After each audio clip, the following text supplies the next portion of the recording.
আজকে আপনাদের সাথে আমি এবং আমার সাথে আছে নিহাত। তোমার নামটা বলো, তুমি বলো। আব্দুল্লাহ বিন নিহাদ। তো আব্দুল্লাহ বিন নিহাত। তো আজকে আমি আর নিহাত আপনাদের সাথে কিছু জিনিস শেয়ার করব। সেটা হচ্ছে যারা ফেসবুক পেজ এবং ইউটিউব চ্যানেল যারা চালান তাদেরকে উদ্দেশ্য করে আমি কিছু কথা বলতে চাই আজকে। আসলে সময় সুযোগের কারণে বলা হয় না। যারা ফেসবুক পেজ চালান এবং ইউটিউব চালান তাদের কিছু কিছু কাজ আছে, সেই কাজগুলি অবশ্যই করতে হবে। যদি ওই কাজগুলো করেন তাহলে অবশ্যই আপনারা সাকসেস হতে পারবেন। ইনশাল্লাহ আমিও সাকসেস হয়েছি, ইনশাল্লাহ আরও সাকসেস হব। এবং একটা কথা বলে রাখি, আমার ফেসবুক পেজের পাশাপাশি আমার একটা ইউটিউব চ্যানেলও আছে, রাশেদুল ব্লগ 09। অবশ্যই ওইখানে একটু সাবস্ক্রাইব করে এবং পাশে থাকবেন এবং কমেন্ট করে আসবেন, আমি যেন আপনার সাথে যুক্ত হয়ে যেতে পারি। তো মূল কাজে আসি। মূল কাজ হচ্ছে যারা ফেসবুক পেজ এবং ইউটিউব চালান অবশ্যই প্রত্যেকটা ব্যক্তিকে ভালোবাসা দিবেন।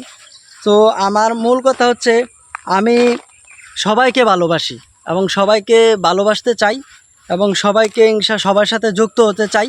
তো যুক্ত হওয়ার একটা মাধ্যম হচ্ছে আপনি যদি কমেন্ট করেন তাহলে আপনার পরিবারে আমি খুব সহজেই যাইতে পারবো। এটা হচ্ছে মূল 1 নাম্বার পয়েন্ট। আর অবশ্যই যারা ফেসবুক পেজ চালান তাদের করণীয় হচ্ছে প্রতিদিন আপনার ফেসবুক পেজে মিনিমাম 1 ঘন্টা থেকে আধা ঘন্টা টাইম দিতেই হবে প্রত্যেকটা পেজে। কারণ আপনিও সেলিব্রিটি না, আপনাকে কেউ চিনে না, আমাকে কেউ চিনে না। সুতরাং আমাদের একটু পরিশ্রম বেশি করতে হবে। পরিশ্রমের মাধ্যমে আপনি এগিয়ে যেতে পারবেন ইনশাল্লাহ। এটা হচ্ছে আমার একটা পরামর্শ। আর আমার পক্ষ থেকে আমি প্রত্যেকটা ব্যক্তিকে ইনশাল্লাহ সাপোর্ট করি এবং প্রত্যেকটা ব্যক্তিকে সাপোর্ট করি, ভালোবাসা দেই। এবং যারা আমার ভিডিওতে কমেন্ট করে তাদের প্রত্যেকটা ব্যক্তিকে আমি সব কিছু করে অ্যাড হয়ে যাই এবং আপনারাও অ্যাড হয়ে যাবেন আশা করি। এবং চেষ্টা করবেন সব সময় 5টা জিনিস কাজ করতে। একটা হচ্ছে আপনার ভিডিওতে কে কমেন্ট করলো ওই কমেন্টগুলোর রিপ্লাই দিবেন এবং পাশাপাশি একটা কমেন্ট করে আসবেন ওনার ভিডিওতে। এটা ফার্স্ট একটি কাজ। দ্বিতীয় কাজ হচ্ছে আপনার মিনিমাম প্রতিদিন 10 থেকে 20টা, কমপক্ষে যদি না পারেন কমপক্ষে 10 থেকে 20টা ভিডিও দেখবেন। ভিডিও দেখার সাথে সাথে অবশ্যই আপনি সুন্দর একটি গঠনমূলক কমেন্টস করবেন। এরকম কমেন্টস করবেন না যে কমেন্টসের কারণে আপনার ক্ষতি হবে। সুতরাং গঠনমূলক কমেন্টস করার চেষ্টা করবেন।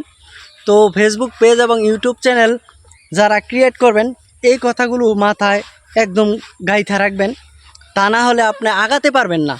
আগাইতে হলে অবশ্যই পরিশ্রম করতে হবে এবং পরিশ্রমের সাথে সাথে যৌক্তিক কাজগুলো করতে হবে। তো এটাই ছিল আমার পরামর্শ। আশা করি আমার পরামর্শ ইনশাল্লাহ ভালো লাগবে আপনাদের। আর এখানে কোনো হিংসার জায়গা না। অনেকে অনলাইন জগতে হিংসা করে বা কারো ভালো দেখতে পারে না। এখানে এরকম করা যাবে না। ফেসবুক এমন একটা জিনিস, আপনাকে ভালো কাজ করলে আপনি ভালো পাবেন, খারাপ করলে খারাপ হবে, এটাই স্বাভাবিক। তো আশা করি আমার কথাগুলো বুঝতে পারছেন এবং আমার কাজগুলোও বুঝতে পারছেন। তো সবাইকে ধন্যবাদ আমার পক্ষ থেকে। নেহাল, তুমি কি বলতে চাও? সবাইকে অসংখ্য ধন্যবাদ আমাদের সাথে থাকার জন্য। আচ্ছা, ভালো থাকবেন এবং দোয়া করবেন আমাদের জন্য। ধন্যবাদ সবাইকে।